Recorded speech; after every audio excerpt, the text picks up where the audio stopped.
You might wonder whether there's a difference in acceptance rate between round 1 and round 2. The short answer is no.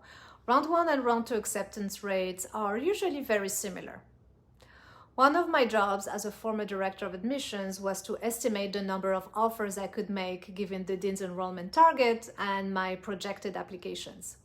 These kinds of projections are typically quite accurate and based on several factors, including the number of GMAT or GRE reports that were sent to our school, the overall number of test takers, and the number of inquiries a director observes compared to the numbers of inquiries year to date.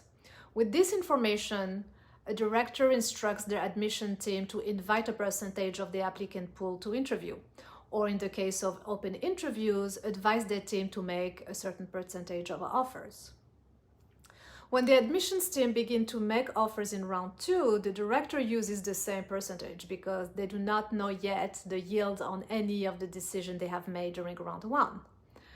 Round 1 tend to be a smaller pool and more clear-cut with very qualified candidates and also weaker candidates who believe that round 1 gives them an advantage over the second round. So schools tend to encourage round 1 application to smooth out the bottlenecks in round 2 because round 2 can be as much as 6 times the size of round 1. And the admission committee is not only reviewing round 2, but also trying to field the round 1 candidates. Once round 1 admitted applicants begin to make enrollment deposit, which typically happens during round 3, the director will adjust the percentage of admits for all subsequent rounds and the wait list, often looking at the wait list at the same time as they are reviewing round 2 or 3 candidates. So what does this mean for you? If you are ready to submit your application in round 1, don't worry, your chances of getting in round 2 should be the same for schools that do not offer rolling admission.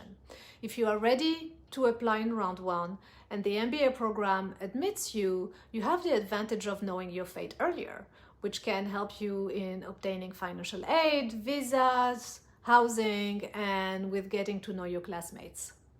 You can eliminate safety schools from your list, sit back and relax. But remember, you only have an advantage if you are ready to apply in round 1.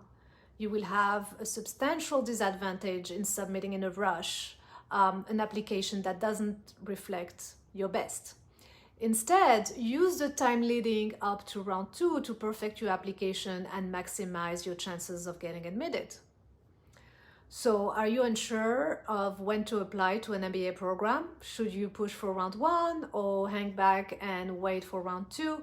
The answer depends on your unique circumstances, and this is what we do here at the Admission Concierge. We guide you through the process of building an application strategy based on your profile and what you can do to improve on your profile, and together deciding whether round 1 or round 2 is your best option.